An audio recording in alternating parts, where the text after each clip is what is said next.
Si je connais la franc-maçonnerie, c'est pour diverses raisons, dont la principale, c'est que feu mon illustre ami, le maréchal Pétain, quand il était au pouvoir, ayant lu mon petit livre sur la maçonnerie, et ce petit livre, je l'avais écrit parce qu'ayant à faire ayant à rédiger une vie de Benjamin Franklin, je n'avais pas compris pourquoi cet épicier, qui était un peu gros, qui était un peu laid, qui était un peu bavard, qui n'était pas horriblement honnête, qui était il y a une femme dégoûtante. Pourquoi cet homme avait été reçu en France, comme n'étaient pas reçus les rois, comme n'étaient pas reçus les... Et alors, en ouvrant un dossier, j'ai vu que toute la carrière de Franklin était maçonnique, un triomphe maçonnique. Alors j'ai dit, tiens. Et ensuite, donc j'ai écrit ce petit livre pour expliquer la puissance énorme de la maçonnerie au XVIIIe siècle. Et puis, la guerre, l'occupation allemande, le gouvernement du maréchal Pétain étant arrivé, celui-ci, qui avait lu mon petit livre, et qui était un homme d'une charmante sympathie, d'une largeur d'esprit, d'un patriotisme, d'une droiture admirable. La seule personne à laquelle, quelquefois, il m'a fait penser, c'était Monseigneur Lefebvre, c'est tout vous dire. Donc, le maréchal Pétain, s'étant intéressé à la maçonnerie, m'a chargé d'étudier les archives des loges, de les confisquer, de les ranger, de les étudier. Ça n'a pas été très facile, parce que naturellement les loges l'ont su, elles ont caché leurs archives à Lausanne et d'autres endroits de ce genre. Mais enfin, j'en ai trouvé pas mal tout de même, parce qu'on ne peut pas tout cacher, et que quand on cache mal. Donc j'ai étudié les loges, dans leur dossier, dans l'histoire et dans leurs héros. C'est de ça dont je vous parle ce soir, forcément avec une certaine brièveté, parce que l'heure est courte et je ne veux pas que vous dormiez trop longtemps. Donc, primo, pourquoi la maçonnerie s'appelle-t-elle franche? Elle s'appelle franche parce que dans la civilisation du Moyen-Âge, aucune profession, aucun groupement ne peut exister sans avoir été accepté par le pouvoir civil et religieux. Et c'est à ce moment-là qu'il y avait la franchise de pouvoir s'afficher officiellement. Franche veut dire, si vous voulez, reconnu, autorisé, etc. C'est ça qu'était la maçonnerie. Et la maçonnerie, au début, était quelque chose de très normal. Vous comprenez, les Romains construisaient en pierre. Mais les Romains ont été bousculés par les barbares, comme vous le savez, au 5e et 6e siècle. Quant aux barbares, eux, ils venaient de leur forêt, toujours sur nos ancêtres, je leur parlerai avec respect, n'ayez pas peur. Donc, les barbares venaient de leur forêt, et dans leur forêt, ils construisaient avec du bois, bien entendu. Et ils construisaient avec le bois de leur forêt. Si vous lisez Grégoire de Tours, ce que je vous conseille, c'est une lecture admirable. Sinon, vous lisez Grégoire de Tours, vous y verrez des descriptions extrêmement amusantes de ces villes du haut Moyen-Âge, 8e, 9e siècle, où toutes les maisons étaient de bois, sauf quelques églises, je vous expliquerai pourquoi. Et où, par exemple, à Orléans, il y avait une tour de bois à 8 étages qui était bleue, une tour de bois à 7 étages qui était rouge, une tour de bois à 5 étages qui était jaune, etc. Il y a 5 ou 6 tours dans la ville d'Orléans qu'il cite. C'était en haute choses en bois, de toutes les couleurs. Et si vous étudiez, par exemple, en Angleterre, les églises saxonnes anciennes, qui sont très belles, vous y voyez que les premières sont une imitation de constructions en bois. Donc les barbares sont arrivés avec le sens, le goût de la construction en bois, et grâce à l'influence occidentale romaine, ils ont découvert le christianisme et ils ont découvert l'architecture de pierre. Et alors, comme ils étaient ignorants de cette architecture, les premiers qui le leur enseignaient, les maçons, ont été extrêmement populaires et ont reçu des privilèges. Ces privilèges, messieurs, consistaient en ceci. Ils avaient le droit de former une corporation. Ils pouvaient se réunir et élire leur chef, garder leur secret de fabrication, de construction, avoir une liturgie pour la messe annuelle qui disait, et avoir un saint, ou deux saints, ou trois saints.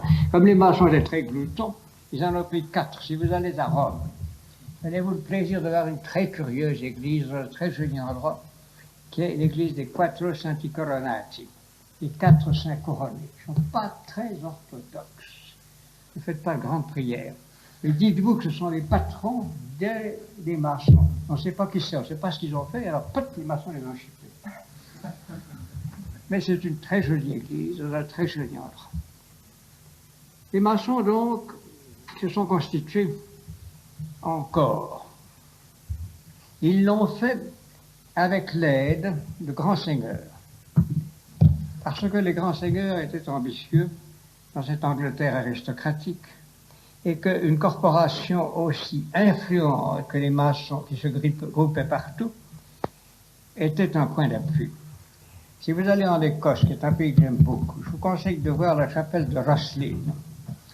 Rosslyn est une petite chapelle qui était dans les domaines de seigneurs anglais, les Saint Clair of Rosslyn, R-O-S-L-Y-N. Eh bien, Rosslyn est un mélange bizarre de symboles chrétiens, païens, judaïques, tout ce qu'on peut imaginer.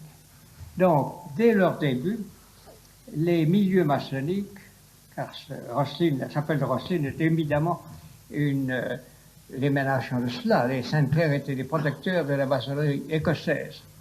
Était un mélange, une doctrine dont nous parlerons un peu plus tard. Donc, les maçons se sont imposés d'abord parce qu'il y avait, chez les barbares, on ne savait pas construire en pierre, et ensuite parce que, ayant des privilèges, ils ont été les meilleurs constructeurs en pierre.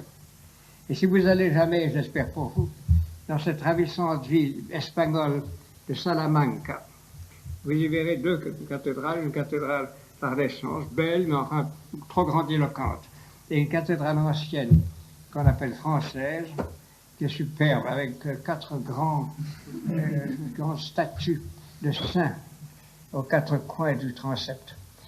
Mais de là, vous verrez que chaque pierre de cette ravissante église, l'ancienne, sont marquées de la marque du tâcheron maçonnique qui l'a construite. Ils étaient donc des ouvriers fiers de leur travail et c'était en groupe, ils travaillaient en groupe et ce sont ces groupes qui étaient les premières loges. Je vous ai indiqué là comment on a écrit loge en style maçon, mais un L et un carré. Les francs-maçons, FM avec 3 points. En France, on les appelle souvent, quand on n'est pas bienveillant, mais moi je reste toujours bienveillant, FM, les frères 3 points. Donc, les maçons avaient un rôle énorme, technique, et étaient, à ce point de vue-là, admirés, encensés par les grands seigneurs qui aimaient se servir d'eux et par les pouvoirs. Ça dépendait un peu du rôle que jouait l'Église dans un pays.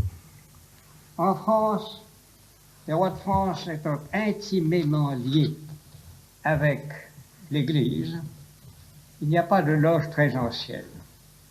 En Angleterre, au contraire, où les souverains de très bonne heure, ou beaucoup de souverains du moins, ont été assez éloignés de l'Église et puis se sont mis très tôt avec la réforme à attaquer l'Église. En Angleterre, au contraire, les maçons ont trouvé un terrain admirable. Et ils l'ont construit, puis on voit beaucoup de traces de leur construction. Tout cela était encore professionnel. Vous comprenez? Professionnel au début. Maintenant, il faut parler du tournant. Le tournant est arrivé après la Réforme. Le tournant est arrivé après la Révolution d'Angleterre. Le tournant est arrivé en l'année 1717. Je ne vais pas dire ça. 1717. 1717.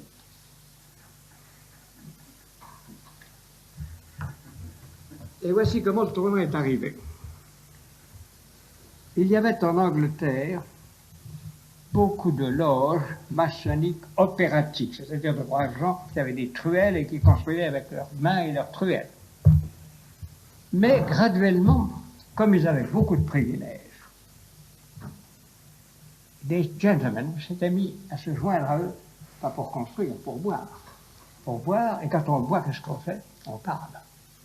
Donc, pour boire et pour parler. Or, à l'époque de la Réforme, en Angleterre, on parlait beaucoup.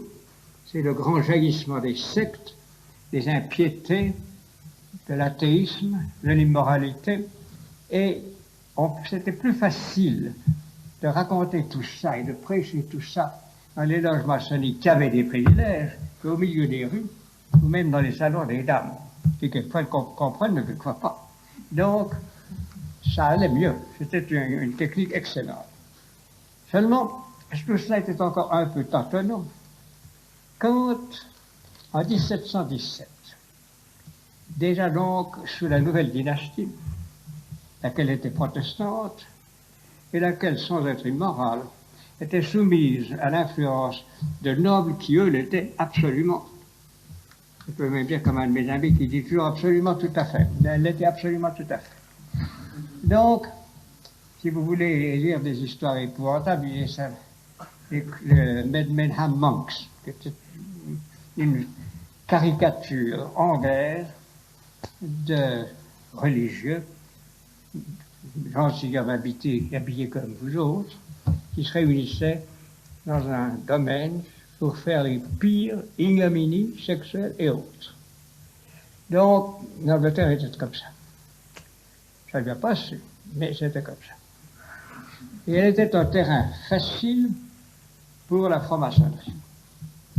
Profitant donc des privilèges que possédaient les maçons, profitant donc de cette fermentation de la haute aristocratie démoralisée et excitée, en 1717, un certain nombre de pasteurs qui avaient perdu la foi se sont unis pour transformer une ancienne loge opératique, c'est-à-dire une ancienne loge de travailleurs, en un organisme intellectuel, de propagande intellectuelle.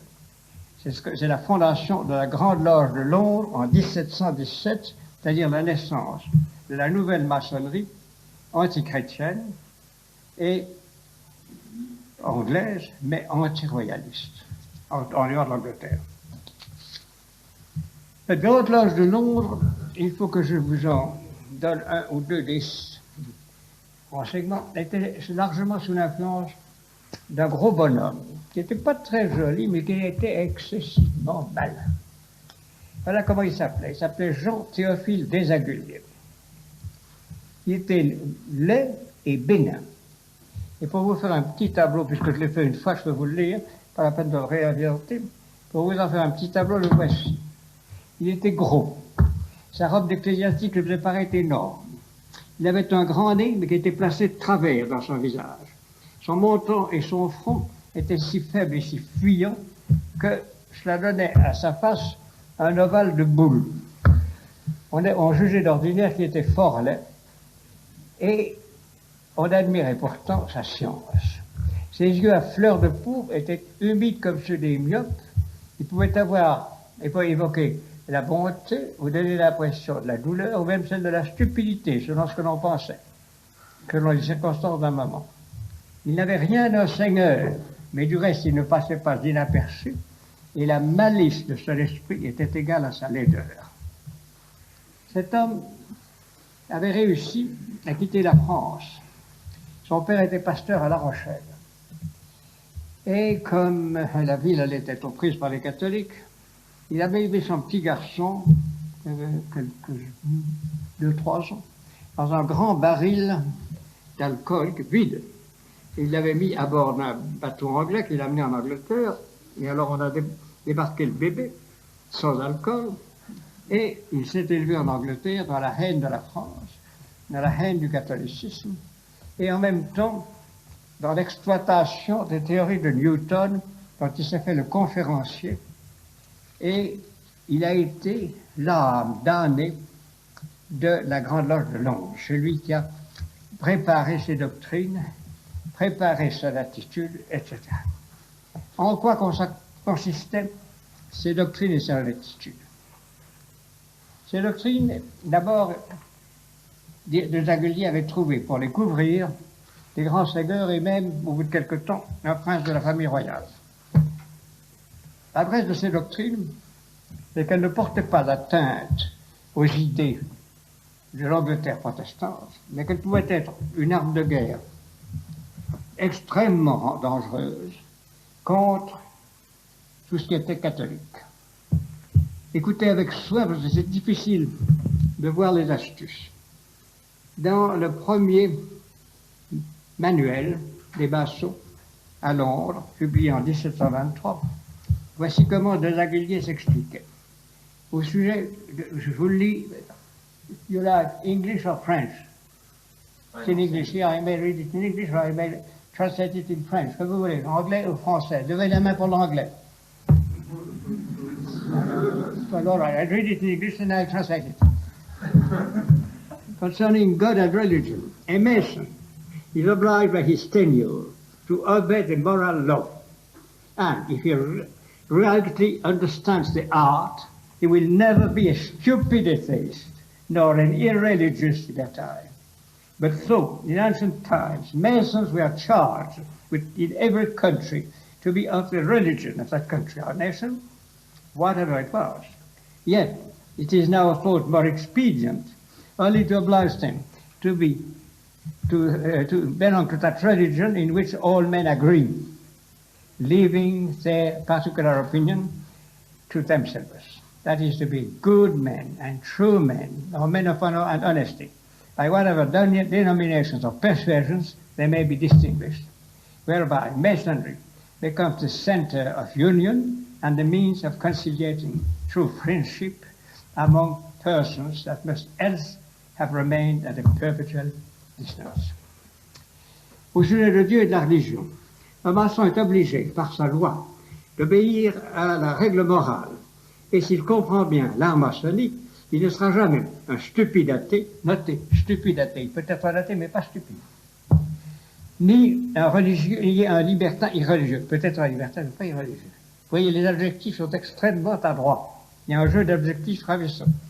Mais bien que dans les temps passés, les maçons ont été obligés dans chaque pays d'appartenir à la religion du pays ou de la nation où ils vivaient, il est maintenant pensé plus sage de les obliger seulement à être de cette religion dans laquelle tous les hommes sont d'accord, laissant à leur opinion particulière le reste. L'honnête,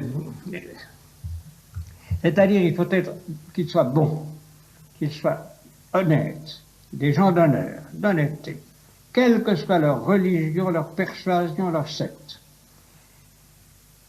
C'est par là que la maçonnerie devient le seul centre d'union parmi les hommes et le moyen de créer une étroite affection parmi les gens que séparerait leur habitude et leur pays.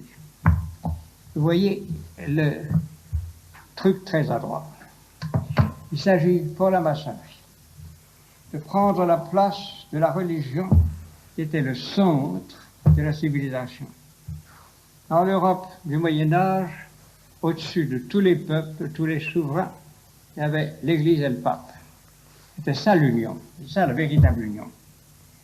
C'est un singulier toupet de la part de petits messieurs, briquetiers ou gâcheurs de prêtres, de vouloir remplacer l'Église et de se faire eux-mêmes le seul lien d'union.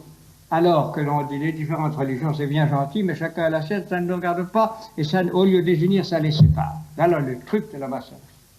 Voilà le jeu qu'ils ont joué. Voilà le jeu qu'ils jouent encore, même s'ils ne disent pas que c'est leur jeu. Leur jeu consiste à dire, nous sommes pour la paix, nous sommes pour l'union de l'humanité. D'une humanité qui n'est pas supposée être spirituelle, qui est supposée être sociale et intellectuelle. Et cela ressort extrêmement bien des paragraphes curieux, ridicules, absurdes, qui sont ajoutés à règle de De Sagulier. À la règle de Sagulier, en dehors de ce que maçon va faire, est ajoutée une histoire de l'humanité. Cette histoire de l'humanité, qui remplace la Bible, n'est pas l'histoire morale de l'humanité comme la Bible. C'est l'histoire technique et intellectuelle. Par exemple, elle fait un grand plat, si j'ose dire, d'un certain Tubal-Cain, qui n'était peut-être pas un monsieur très recommandé, dire très recommandable, mais qui était un homme qui a fabriqué avec ses mains des objets. En un mot, la maçonnerie anglaise de 1717-23 glorifiait les inventions intellectuelles et techniques de l'humanité en laissant complètement de côté son histoire morale et religieuse. Et si jamais ça vous tombe entre les mains, je n'ai pas le temps aujourd'hui naturellement, lisez cette partie-là, car vous y verrez l'amorce du mythe du progrès, vous y verrez l'amorce de la glorification de la science et de la technique, et vous y verrez l'amorce de la plupart des idées fausses que les journaux nous ressassent, que les discours officiels nous ressassent, sur la gloire du monde moderne et sa supériorité par rapport au monde ancien. Telle était l'atmosphère qui a été créée en Angleterre autour de la maçonnerie et par la maçonnerie, et qui a été acceptée pas par toute la noblesse anglaise, il s'en faut, mais par les éléments les plus actifs, et j'ajouterai les plus vicieux. La noblesse anglaise, je ne peux pas vous expliquer tout ça, mais en tout cas, notez le nom d'un certain duc de Wharton, qui a été grand maître de la loge d'Angleterre, qui était l'homme le plus corrompu, le plus vicieux, le plus malpropre de toute l'Angleterre, mais ça fait rien, il a eu une grande influence pendant quelque temps. Ensuite, les maçons ont rectifié le tir, et ils ont pensé qu'après avoir eu une mauvaise réputation morale, il allait mieux avoir une bonne réputation. En effet, il y avait eu des scandales homosexuels, il y avait eu d'autres scandales, et ça aurait pu leur faire un tort énorme. Alors, ils se sont calmés, et leurs repas ont été toujours très bruyants, beaucoup de vin, mais sans côté sexuel, du moins peu. Et ils sont arrivés à attirer dans leur rang des princes de la famille royale qui ont accepté d'être grands maîtres. Pourquoi cette famille, après tout honnête, a-t-elle accepté de jouer ce jeu et de couvrir cette société qui ne l'était pas? Eh bien, rendez-vous compte que la faiblesse de la famille royale anglaise était au XVIIIe siècle de se trouver en face d'une famille exilée qui avait perdu la couronne, mais qui était extrêmement populaire, qui était les Stuarts. Donc, pour lutter contre la popularité des Stuarts, qui était resté en Angleterre une chose très grande, on a vu que le prince, le prétendant, avait débarqué, et surtout en Écosse. Il fallait employer autre chose, et cette autre chose, cet instrument, a été, pour la royauté anglaise, la maçonnerie, graduellement du reste, la royauté s'est écartée. Et maintenant, une noble femme comme la reine d'Angleterre n'a pas de lien avec la maçonnerie directe. Mais dès sous la reine Victoria, c'était encore un prince de la maison royale, le duc de Connaught, qui était le grand maître de la Grande Loge de l'Angleterre. Donc, la Grande Loge fondée en 1717 a eu un énorme succès en Angleterre et s'est mis à essaimer dans toute l'Europe. Elle a essaimé en utilisant deux moyens. Le premier moyen, c'est le commerce. Partout où il y avait des groupes de commerçants anglais, il y avait une loge anglaise. Et cette loge anglaise, installée, cossue, la loge des Trois Lumières à Hambourg est l'une des premières, à Dunkerque, il y en a une autre, etc. Dans tous les grands ports de la Baltique et de l'océan Atlantique, il y en avait. Moins en Méditerranée, mais il y en a eu aussi à la fin. Donc, le commerce anglais trouvait bénéfice, bien entendu, à être maçon, à se payer les uns sur les autres, et à recevoir et exploiter les voyageurs anglais. Et puis la curiosité, la bêtise curieuse, la curiosité bête des hommes et des femmes de toute l'Europe, qui sont des gens charmants, comme vous le savez, mais il y a beaucoup de badauds en Europe. eh bien, a fait que la maçonnerie a été très vite une chose qui a excité les gens. Les hommes ont voulu en être. Et ce que font les hommes, vous le verrez, messieurs, les femmes tâchent de le faire. Donc, il y a eu des loges maçonniques, hommes, des loges maçonniques de femmes, et quand on songe que la malheureuse amie de la reine Marie-Antoinette, la princesse de Lamballe, cette charmante femme, fille du duc de Penthièvre, qui était l'un des hommes les plus pieux de France, a été grand maître de la maçonnerie féminine. En France, on a vraiment honte de la bêtise humaine. Elle a été punie atrocement par la Révolution. La malheureuse femme a été dépecée par les révolutionnaires. En tout cas, la maçonnerie a donc exploité les milieux commerciaux anglais, puis les voyageurs anglais, puis tous les éléments dissidents de l'Europe. Les éléments en révolte contre le catholicisme et les éléments en révolte contre les monarchies qui voulaient maintenir le catholicisme. En France, quelle a été la famille qui les a tout de suite adoptés, du moins pas tout de suite, mais au moment critique, la famille des Orléans. Le plus scandaleux, le plus malpropre, le plus impie, le plus lâche des Orléans. Celui qui s'est ensuite appelé Philippe Égalité a été grand maître de la maçonnerie française dans les années critiques qui ont préparé la Révolution. Et sous son couvert, se sont créés un nombre immense de loges, non seulement dans les villes commerçantes, non seulement dans les ports, mais même à l'armée, où il y en avait plus de 80. Or, vous vous rendez compte à quel point cela est dangereux pour une armée, avoir une loge où un simple soldat peut être vénérable, c'est-à-dire le chef, alors qu'un officier peut être simplement un simple participant. Et c'est ainsi que l'armée royale a été noyautée à partir de 1750 en France par la maçonnerie. Le travail de la maçonnerie a été un travail fantastique qui est attesté par le triomphe inouï dont je vous ai déjà parlé que Franklin a remporté quand il est venu en France. Franklin était un gros bonhomme, moins laid que de singulier. C'est un gros malin aussi. Il ne parlait pas un mot de français. Et il était malin, il avait fait de la politique en Amérique, il vendait à la fois de l'épicerie et des journaux et d'autres choses encore. Mais enfin tout de même, c'était tout de même un épicier essentiellement. Un épicier qui avait une petite gazette hebdomadaire. Eh bien, cet homme-là a été reçu comme aucun souverain n'a jamais été reçu en France. Les plus belles dames venaient le voir dans sa maison de Passy. Les plus jolies comtesses, princesses se mettaient sur ses genoux et il les baisait dans le cou. Il était trop vieux pour autre chose.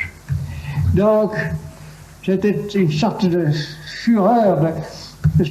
Et alors, on a créé des loges. Il y en avait à la cour, il y en avait à la ville, il y en avait dans les régiments. Et tout ça était très gentil. Les hommes avaient des très jolis petits tabliers. J'ai chez moi, ma maison de campagne, le dessin fait par un peintre, un tablier idéal pour je devrais broder une belle dame pour un jeune officier qui devait partir pour l'Amérique. Ben, c'est très joli, la jeune dame certainement a très bien travaillé, mais enfin, ça vous donne une idée de ce que faisaient les dames. Au lieu de broder des ornements religieux, on brodait des petits tabliers maçonniques avec sur de la peau de cochon, très joli, en bleu clair ou en rouge vif. Donc, c'était une mode fantastique dont on ne mesurait pas l'importance. Seulement, et là, il faut souligner ce qui s'est passé. Les maçons répandaient en France la grande idée d'égalité. Et dans les loges, c'était la chose qu'on proclamait. Et quand l'agitation s'est répandue dans le pays, quand les difficultés financières, quand le voyage en Amérique d'un certain nombre d'officiers a même un peu créé dans l'armée un courant démocratique, Alors se sont créés des clubs qu'on a appelés les clubs de Jacobins. Ils sont appelés les clubs de Jacobins, non pas du tout, messieurs, parce que les Jacobins, les vrais Jacobins, ceux qui appartenaient à l'ordre de Saint-Jacques, en faisaient partie, mais parce que ce club se réunissait d'abord dans un ancien couvent de Jacobins. Les Jacobins sont les loges transformées en réunions civiles et politiques pour masquer la responsabilité de la maçonnerie. Et ce procédé, voyez-vous, est celui que la maçonnerie a employé dans tous les cas délicats. Quand elle veut faire un grand coup, elle met bien les pièces en place. Elle installe les pions. Et puis, elle disparaît. Et elle n'est responsable de rien. Qu'est-ce qui t'arrive? Ah, moi, je ne sais pas rien. Nous prêchons la paix, nous réunissions, nous avions des théories, c'est vrai. C'est vrai, nous avions des théories, mais enfin, ces théories, c'était des théories, c'est pas du tout. Nous n'avons jamais demandé qu'on tue personne, sans aucun doute. Seulement, si vous regardez quels étaient les membres de la loge en 1785 et quels étaient les membres du groupe jacobin dans chaque village, dans chaque bourg, dans chaque ville, à Paris même, vous voyez qu'il y a concordance. Et vous voyez que le grand maître de la Grande Loge, c'est-à-dire le duc d'Orléans, Philippe d'Orléans, est devenu le chef incontesté du mouvement révolutionnaire français. Il y a là un cas typique de la doctrine maçonnique. Un de ces cas qui font loi. Ça a été comme ça en France, ça a été comme ça dans d'autres endroits. Et en particulier, mais ceci est plus compliqué, je ne pourrais pas vous en parler aujourd'hui en Russie au moment de la Révolution russe. Il y a dans la maçonnerie un double élément. La haine du catholicisme, haine systématique, haine qui porte à la lutte contre toutes les religions qui invoquent un Dieu révélé. Mais enfin, c'est surtout le catholicisme. Et haine également contre toutes les monarchies ou tous les gouvernements qui se réclament de la divinité du Christ et du Dieu, du Père du Christ. Ainsi, certains souverains ont compris à temps. Quand les premières loges se sont fondées en Hollande, les statutaires ont reniflé et ont trouvé que ça sentait mauvais. Et alors, ils ont interdit les loges, du moins à condition qu'elles soient publiques et qu'ils puissent faire surveiller par leurs inspecteurs. Malheureusement, le roi de France n'a pas pris la même précaution. Il était au-dessus et les loges ont été extrêmement à droite, elles se sont dissimulées. L'administration royale était lourde, mais n'était pas toujours extrêmement précise, et c'est ainsi qu'il a été possible à la maçonnerie, tout en faisant blablabla, tout en faisant dire pieusement des messes pour la santé du roi, tout en faisant dire pieusement des services et des messes pour la naissance du dauphin, pour la naissance de Madame Royale, et des grands services religieux pour la mort des souverains ou de leurs femmes, etc. Tout cela, bien, c'était le dehors, alors que le dedans, c'était la préparation de ce qui allait arriver.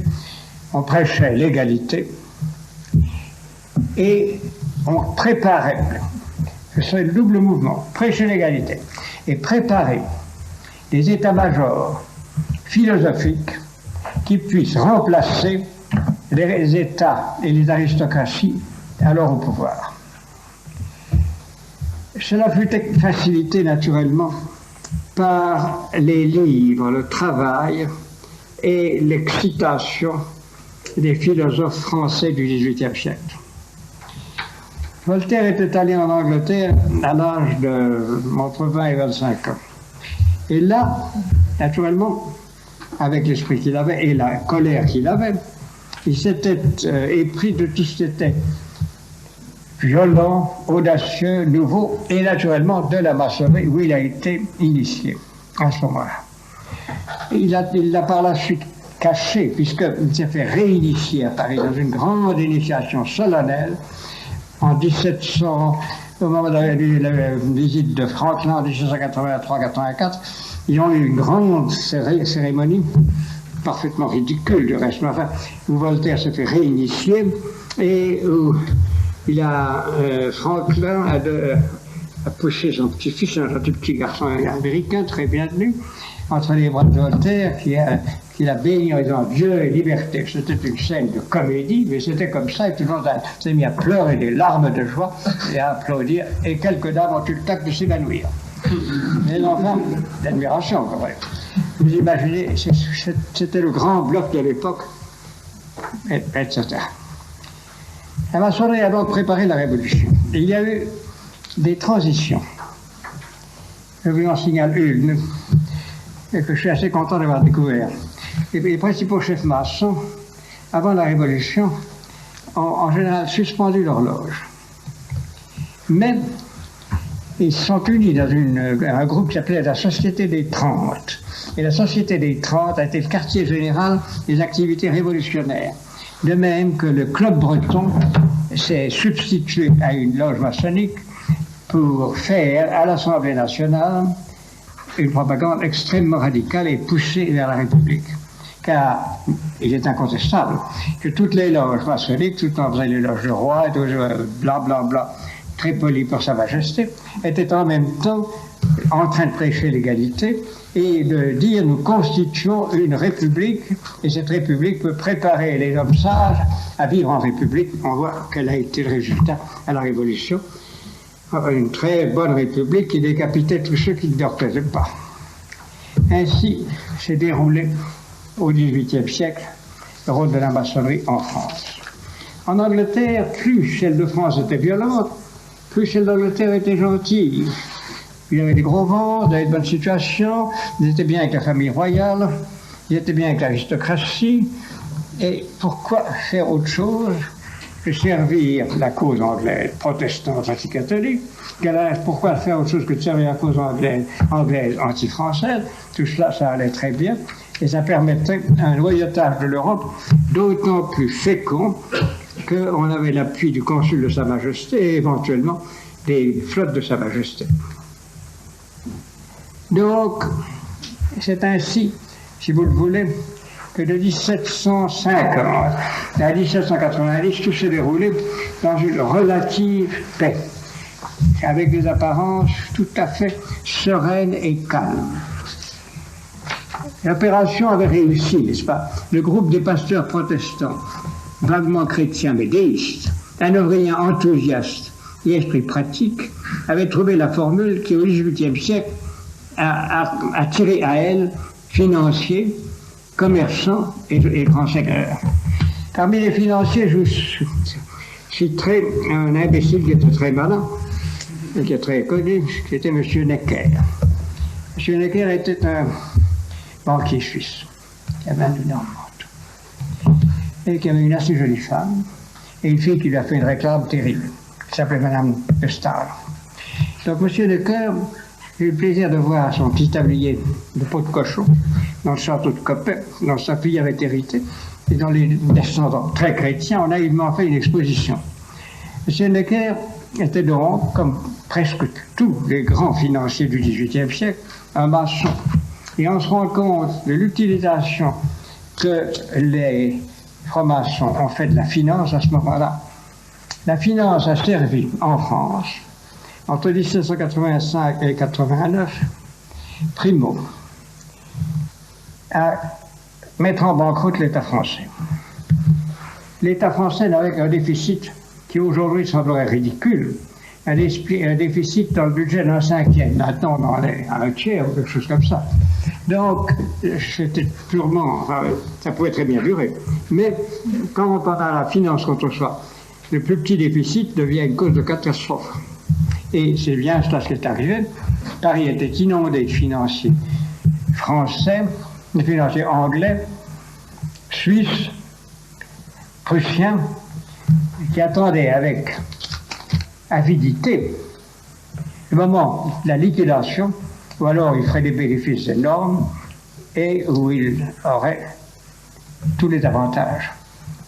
Si jamais vous allez à Londres, ce que je vous souhaite, c'est une ville très intéressante, vous verrez dans les musées et si vous voyez les salons de quelques dames vraiment distinguées, vous voyez que tout le beau mobilier qui était à Versailles, à la cour de Louis XVI, a été acheté en Angleterre, et que beaucoup d'autres familles françaises ont dû également bazarder ce qu'elles avaient de plus beau, etc., etc. Donc, la Révolution a été, en France, non seulement une opération politique, mais au premier chef une opération financière qui a permis des bénéfices énormes aux banquiers de Genève, aux banquiers de Londres et aux banquiers des grandes villes allemandes, et en particulier de Francfort. Donc, nous entrons maintenant dans le XIXe siècle. Dans le XIXe siècle, il y a malgré tout un moment de réaction catholique et monarchiste. Il est étrange que des gangsters comme Talleyrand ne soient pas trouvés mêlés, mais du reste, on a fini par se rendre compte que Talleyrand était un gangster. On l'a éliminé, quoiqu'il se soit accroché. Et l'homme qui a joué le rôle le plus beau, c'est le duc de Richelieu, dont je suis en train de préparer l'histoire. Donc, il y a eu à ce moment-là une réaction, et la maçonnerie s'est faite petite, gentille, pieuse, amicale, etc. Seulement, en dessous de cette maçonnerie de bourgeois, il y a eu une maçonnerie populaire qui, elle, a commencé à préparer, en Italie d'abord, puis ensuite en France et ailleurs, des sociétés armées. En Italie, on a appelé ça les carbonari. À partir de 1800 et quelques, l'Italie a été hérissée de groupes carbonari, qui étaient tantôt des gens des villes, tantôt des gens de la campagne, mais plutôt des gens des villes, qui se noircissaient le visage et se salissaient les mains pour ne pas être reconnus, et pouvoir assassiner les gens qui les gênaient, et etc. Ils ont joué un rôle énorme, et d'autant plus énorme qu'ils ont su assimiler et intégrer la famille Bonaparte. Je ne crois pas que Napoléon en fit partie originairement, quoique à la fin de son règne peut-être, mais sa famille certainement. Ses neveux, et celui qui s'est appelé ensuite Napoléon III, était un carbonari, et c'est l'une des choses, un carbonaro, et c'est l'une des choses qui devait lui nuire, parce que ça l'a obligé à faire une politique étrangère absurde, qui était celle de l'unité italienne. L'unité italienne n'était pas mûre, c'était trop tôt pour la faire, et également, ça l'entraînait à une expédition stupide dans le sud de la Russie, l'expédition imbécile du Mexique. En un mot, toute la politique maçonnique de Napoléon III a été une série d'erreurs dont il est responsable devant les Français. Sous son règne, il avait mis les maçons un peu partout. Mais les maçons à ce moment-là n'osaient pas crier trop contre l'Église. Le grand moment de la propagande maçonnique est venu en France avec la Troisième République. C'est à ce moment-là que les maçons qui avaient préparé le terrain ont lancé leur offensive la plus violente. Comment avaient-ils préparé le terrain? Une série de mesures dont la première c'était l'État prenant en main l'enseignement secondaire. Rien, messieurs, n'est plus néfaste, n'est plus dangereux et n'est plus bête que de donner à un État politique ce pouvoir intellectuel, surtout quand cet État est antichrétien. Donc, ayant en main l'université, l'État français a voulu en faire une contre-église maçonnisée. Et cela a été l'un des points principaux de la maçonnerie. Cette maçonnerie en France, sous la Troisième République, était tellement puissante que quand, grâce au maréchal Pétain, j'ai pu voir leurs archives secrètes, ils avaient une réunion chaque fois qu'il y avait un changement de ministère. et ils décidaient quels seraient les gens qu'ils accepteraient dans tel ou tel ministère. Et c'est ainsi que sous la Troisième République, ils ont toujours choisi, eux, pas le Parlement, le ministre de l'Instruction publique. Certains autres aussi, mais le ministre de l'Instruction publique, il l'exigeait toujours. Il n'y en a eu qu'un seul qui l'aurait échappé une fois, c'est le cher Léon Bérard. Mais en dehors de ça, toujours. Également, il surveillait le choix des généraux, le choix des amiraux, et on peut dire qu'il y a eu un moment avant la guerre de 14 où un officier ne pouvait pas arriver au grade supérieur s'il n'avait pas fait risette avec les maçons. Le maréchal Pétain, qui était un excellent officier, était depuis 10 ans colonel, le colonel le mieux noté, mais ne pouvait pas devenir général avant que la guerre n'éclata, à cause du fait qu'il n'était pas maçon. Et il faut rendre cette justice au général Joffre, qui était maçon, qu'en arrivant à la tête de l'armée française, au début de la guerre 14, il a été consterné de voir les imbéciles, les gens louches qui commandaient les armées, et dans les 8 premiers jours de la guerre, il a fait un bouleversement total, et il a nommé environ 3/4 de catholiques, bien que lui ne le fût pas, et en particulier, puis il a par la suite poussé Pétain. Donc, bien vous montrez l'horrible mainmise de ce chancre qu'était la maçonnerie en France, et la façon épouvantable dont il a procédé à l'égard de l'État français. C'est également lui qui a imposé de plus en plus des programmes scolaires antichrétiens. C'est lui qui a, aidant un ministre sectaire et imbécile qui s'appelait Combes, lequel avait été messieurs séminaristes comme vous. Faites attention. Donc, Combes a été celui qui a fait chasser les religieuses, chasser les religieux enseignants, et qui a préparé la séparation de l'Église et l'État, et qui a tout fait pour déchristianiser la France. C'est misérable, il y a un petit musée, c'est amusant, si vous y allez, vous verrez, il y a un petit musée Combes, si vous allez à Albi, à côté de la merveilleuse cathédrale, vous verrez un petit musée Combes. Donc, ce misérable a fait une œuvre épouvantable de destruction, pendant qu'un de ses amis général, André, faisait de même dans l'armée.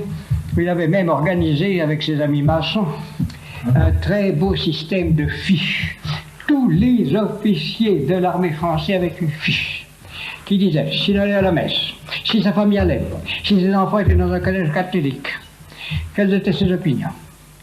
Et la maçonnerie avait des agents dans chaque ville, de chaque garnison pour surveiller si les officiers allaient à la messe, si les officiers n'y allaient pas, etc. Et ainsi, on voulait passer l'influence très grande et très heureuse qu'avait eu le catholicisme dans l'armée, et on l'a, dans une certaine mesure, cassé quand le gouvernement français a obligé les officiers à aller imposer dans les paroisses et à la campagne un inventaire des objets religieux comme appartenant à l'État. Beaucoup d'officiers qui étaient chrétiens et honnêtes n'ont pas voulu, ils ont donné leur démission, ça a fait un creux terrible, et qui s'est senti au moment de la guerre, on les a réintégrés, mais un peu tard. Vous voyez donc à quel point la guerre antichrétienne a été portée en France, à quel point le souci de détruire l'enseignement catholique, de détruire, de nuire aux séminaires, de nuire aux couvents, l'expulsion des couvents, etc., a été porté entre 1870, victoire maçonnique, et 1914. Là, il y a tout de même eu un ressaut de la popularité et du patriotisme français. Un certain nombre de gens ont compris le danger et ont voulu voir ce qu'on pourrait faire. Et alors, la maçonnerie est obligée de se replier un peu sur elle-même. Maréchal Pétain m'avait chargé, moi, de faire la fouille de toutes les loges, et j'ai été ahuri de voir l'énorme travail que celle-ci avait accompli pour espionner l'armée. L'armée les juges, et pour pénétrer des milieux comme ceux des avocats et comme ceux de la politique. La maçonnerie française avait créé des sections pour chacune de ces choses-là et avait des convents dans lesquels on préparait le programme pour enlever tout christianisme dans l'enseignement, pour supprimer le mariage religieux et permettre à la fois l'avortement et le divorce, pour empêcher l'armée de garder sa teinte chrétienne, etc. Le travail a été fait avec tellement de violence qu'à la fin, donc, il y a eu une réaction. Cette réaction, encouragée plus tard par le maréchal Pétain, a été tout de même suffisante pour que la maçonnerie ait cru devoir se voiler la face. À l'heure actuelle, la maçonnerie anglaise est assez calme. Elle est naturellement maçonnerie, mais dans ce royaume protestant, elle est protestante et calme. En Amérique, elle est en général plutôt conservatrice. En France, elle a maintenant en dehors paisible. Mais, méfiez-vous. Il y a en France 3 obédiences principales. L'une, c'est le Grand Orient. Le Grand Orient de France est le plus ancien, le plus puissant. C'est lui qui a le plus de loges et le plus d'influence. Or, le Grand Orient reste antichrétien. Le Grand Orient reste à tendance radicale anticonservatrice. Le Grand Orient reste un milieu très fermentant et très violent. À côté du Grand Orient, il y a la Grande Loge. La Grande Loge, le Grand Orient a supprimé le nom, non pas de Dieu qui n'existait pas, mais du grand architecte de l'univers à la fin du XIXe siècle. Et ce qu'il y a de curieux, mais de naturel aussi, c'est que cette suppression a été faite sur la proposition d'un pasteur protestant qui s'appelle le pasteur Desmond, D-E-S-M-O-N-D. C'est lui, pasteur protestant, qui a suggéré de supprimer les initiales non pas de Dieu, mais du grand architecte de l'univers, et aussi, autant qu'on le pouvait, le symbole que représentait Dieu. Je vous le mets dans un coin, puis on n'est pas ça parce que c'est une sorte de blasphème.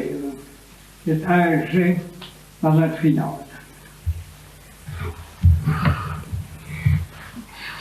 C'est God, vous comprenez, l'initiale de God. C'est le grand architecte de l'univers. Dans les loges, donc ça a été supprimé dans les loges du Grand Orient. Ça n'a pas été supprimé dans les loges de la Grande Loge. La Grande Loge de France a voulu rester plus modérée.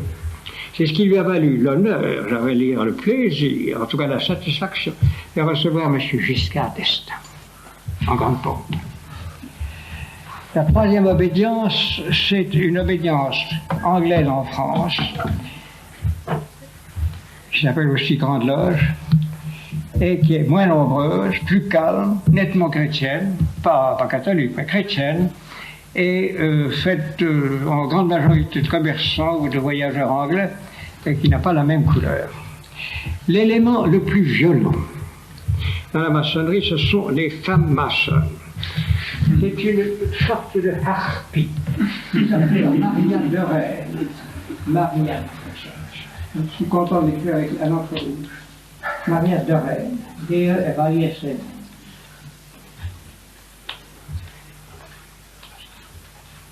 Qui a fondé cette obédience féminine qui s'appelle le droit humain. Le droit humain a des loges moins nombreuses que le Grand Orient et la Grande Loge, mais il en a beaucoup, des loges de femmes.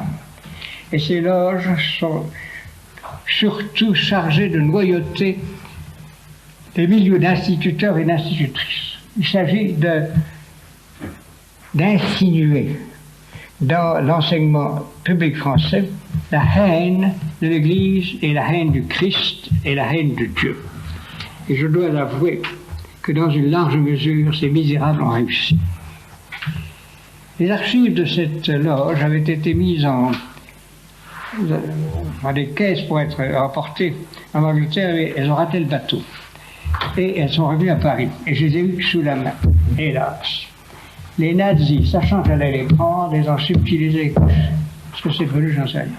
Et les nazis, qui étaient antichrétiens, comme vous le savez, n'ont pas voulu qu'un catholique tienne la clé d'une obédience extrêmement redoutable et très secrète et très violente, car vous le savez, vous le verrez, messieurs, si jamais vous êtes appelés à confesser les femmes, il y a chez les femmes toutes les vertus à un haut degré et tous les vices à un très haut degré.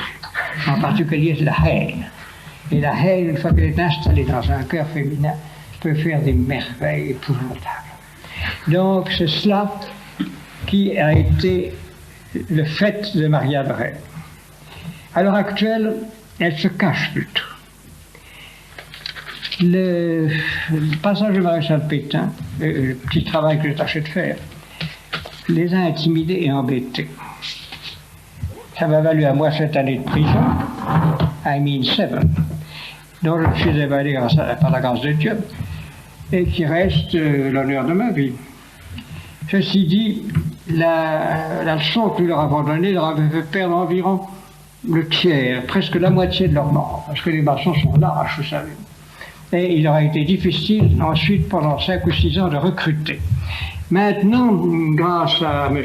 Giscard d'Estaing et à d'autres politiciens du même tabac, les maçons ont le sentiment que la route est ouverte et ils recrutent à bras ouverts tant qu'ils peuvent en France. C'est la situation en France. En Angleterre, vous la connaissez, elle est assez paisible, la maçonnerie statique. En Angleterre, en Allemagne, elle est assez puissante, mais pas plus qu'en Angleterre, elle n'a eu la même audace qu'en France. D'abord, l'enseignement n'étant pas un enseignement d'État, il est beaucoup plus difficile de mettre la main dessus. Ensuite, si on peut dire, il y a tout de même en Allemagne, dans une certaine mesure, l'union sacrée de tous les chrétiens, c'est pas absolument vrai, c'est à peu près vrai. Ce qui rend beaucoup plus dangereux de les attaquer, alors qu'en France, pas tous, mais la plupart des protestants détestent le christianisme des catholiques. Donc c'est plus facile en France de l'attaquer. Dans le reste de l'Europe et en Italie, les maçons sont extrêmement violents. La Grande Loge de Londres, la Grande Loge de Rome, vous le verrez, un palais énorme et ridicule pour tourner en dérision le Saint-Ciel. Et les maçons italiens sont très puissants, et ont été très puissants en particulier. Primo, pour arriver à porter au pouvoir la dynastie de Savoie, qui était maçonnique, et deuxièmement pour la fiche dehors quand ils ont vu qu'elle était tout de même conservatrice et qu'elle s'entendait avec l'Église. Tel est le petit tableau que je puis vous faire. Il y avait beaucoup d'autres questions à vous dire. Si nous avons 5 minutes, vous pouvez vous en poser quelques-unes, et je t'en de répondre, bien que ma science soit limitée. Voilà. Ask me another. Est-ce que vous pouvez nous donner des renseignements sur... But speak clearly and high. Come in. Come in. You're too far, you're too far. Allez, allez, venez. Bien. Venez et gueulez. Bien. Alors, monsieur l'abbé, qu'est-ce que je peux faire pour vous plaisir? Est-ce que vous pouvez nous donner des renseignements sur la maçonnerie actuelle au Vatican? Sur la maçonnerie au Vatican dans les milieux ecclésiastiques? Quelques-uns. Est-ce qu'il y a toute cette liste de francs-maçons? Oui, quelques-uns. On a beaucoup discuté sur la pénétration des maçons dans l'Église française. Les maçons ont été assez puissants sous la Troisième République. Il y a eu au moins, nous en sommes sûrs, 3 évêques maçons. Je ne pense pas qu'il y ait d'évêques français qui soient prêts à faire un sermon anti-maçonnique. Ça, je ne le pense pas. Peut-être trop pessimiste. Ils sont trop lâches, voyez-vous. Je vous demande pardon, messieurs, mais je parle à vous comme je parlerai à Monseigneur. Le clergé français a de bons éléments. Le clergé parisien est excellent. Et les courriers de campagne sont souvent très bons. nos évêques, on se demande pourquoi on les a choisis. Car on dirait qu'ils n'ont qu'une pensée dans la vie, c'est d'avoir peur, se cacher, ne rien faire, ne rien dire. Eh bien, que je ne pourrais faire même pas quelquefois. On a l'impression, et cela, je pose une question à vous, mais moi je ne peux pas la résoudre. On a l'impression que la maçonnerie ou d'autres pouvoirs que je n'ose pas nommer ont réussi à entourer chaque évêque d'un petit groupe de mauvais jeunes prêtres. Et cela, je le vois par l'archevêque de Paris. L'archevêque de Paris, en ce moment-ci, autorise un misérable jeune prêtre à faire des conférences, et dont l'une de celles-ci a commencé comme ça. Il est arrivé et il a dit, mes amis, comme je suis prêtre, je peux vous dire tout ce qu'on peut dire de mal des prêtres, et je vous le dirai. Et il a parlé 1h30 pour dire des infamies. C'est l'homme qui est chargé de la chapelle, je ne vais pas vous donner son nom, c'est l'homme qui est chargé de la chapelle à la gare Montparnasse. C'est vraiment un criminel à l'égard de l'Église, et que Monseigneur, l'archevêque de Paris, a cru devoir le faire parler dans le logement qu'il a, rue de la Ville-d'Évêque. Un scandale qui, pour nous autres catholiques de France, est à la fois humiliant et désolant. D'autres évêques sont beaucoup plus prudents. Je vois dans la région où j'ai ma maison, dans le Maine, dans la Sarthe, l'évêque est arrivé avec de bonnes intentions, mais il a évidemment été loyauté par de jeunes prêtres, et maintenant, il ne fait plus rien. Il est comme un lièvre dans son terrier, et voilà tout. Donc, la situation n'est pas très bonne, elle n'est pas exécrable, mais elle n'est pas très bonne, et nous avons grand besoin, et en tout cas, je peux vous dire ceci, c'est que si vous allez dans une maison française et que vous demandez, y a-t-il des évêques français qu'on puisse estimer, on vous dirait, il y en a un, je ne sais pas si on va le faire. Voilà tout ce que je peux vous dire. Et sur les francs-maçons à Rome? Oh, à Rome, il y en a beaucoup. Il y en a beaucoup, et le Vatican est plein, il n'y a pas là-dessus. Ça n'y a pas de doute là-dessus.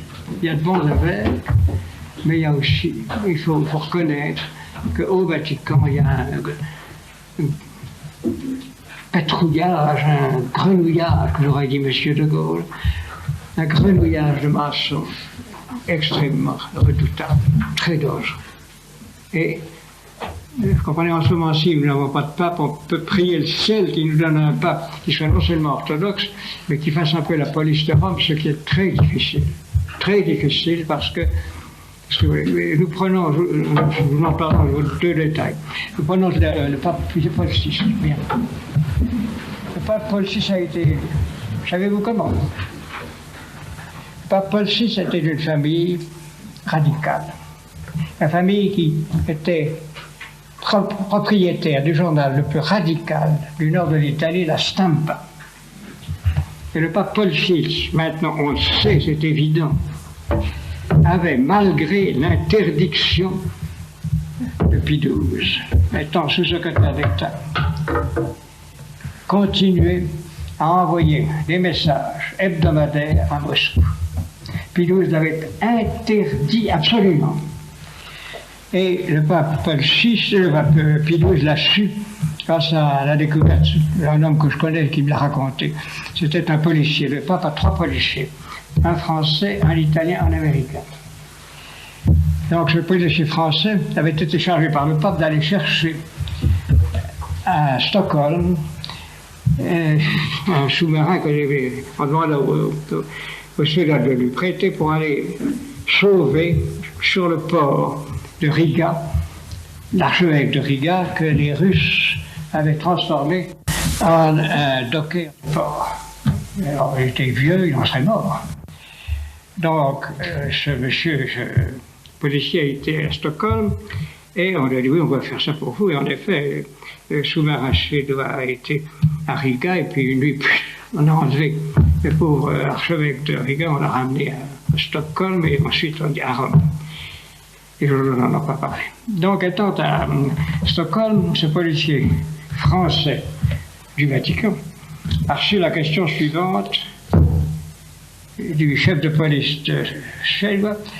Comment se fait-il, vous me dites que le pape a interdit à ses services de communiquer avec Moscou, nous avons chaque semaine une lettre qui vient de Rome vers Moscou. Comment ça se fait-il? Policier français, c'est impossible. Le policier, chef de police, voilà ce qui arrive de Rome pour Moscou. Je la montre au Saint-Père. Et monsieur Arnoux a montré au Saint-Père. Malheureusement, le Saint-Père était très vieux à ce moment-là, très fatigué. Il allait mourir 15 jours, peu de semaines après. Paul Pidouze a été absolument consterné. Le futur Paul VI, Mancini, qui était sous-secrétaire d'État, entretenait, malgré ses ordres formels, une correspondance hebdomadaire avec les Russes. Paul VI, Pidouze a ordonné qu'on chasse Paul VI de sa place de sous-secrétaire d'État, mais comme il était à ce moment-là malade, il n'a pas surveillé là où on l'a mis, et on l'a mis à Milan, c'est-à-dire qu'on l'a préparé avec le prochain pape qu'il a été. Il l'a été grâce au fonds que les Russes ont versé à une partie des cardinaux romains, qui sont hélas souvent vénaux. C'est ainsi que Paul VI a été élu, et c'est dommage pour ça, si vous vous rappelez, si vous revoyez les journaux illustrés, qu'à la fin de sa vie, son visage était épouvantable, j'ai peine à voir. Et que, paraît-il, je suis ça par des gardes suisses, ceux qui étaient à garder près de chez lui l'entendaient dans la nuit hurler et avoir des espèces de crises de désespoir. Il faut prier pour lui, le pauvre homme. Dans certains discours, il a tâché de réparer le mal qu'il faisait autrement. Mais c'est cela, voyez-vous, qui à l'heure actuelle nous oblige tous à prier avec tant d'ardeur, c'est que Moscou fait tout au monde pour arbitrer les élections de pape. Car grâce à Paul VI, Moscou a obtenu des nominations d'évêques dans la zone occupée par les Russes qui étaient exécrables et contre lesquelles toutes les populations catholiques ont dû se révolter en refusant d'obéir aux évêques choisis par le pape et en obéissant à d'autres prêtres, pas encore sacrés évêques, mais qui faisaient le rôle d'évêques et qui, eux, étaient de bons chrétiens. Cette situation épouvantable, je vous en parle, parce que je pense que vous êtes des hommes courageux et qu'il faut savoir la vérité. Mais il faut supplier le ciel de nous donner un pape qui soit chrétien, qui croit en Dieu non seulement fermement, mais je dirais terriblement. Terriblement et au bon moment, en se rappelant le jugement de Dieu. Et enfin, un pape qui sache refuser l'argent russe et les pseudo-concessions russes. Voilà, messieurs, je crois que maintenant je vous ai dit ce que je pouvais vous dire.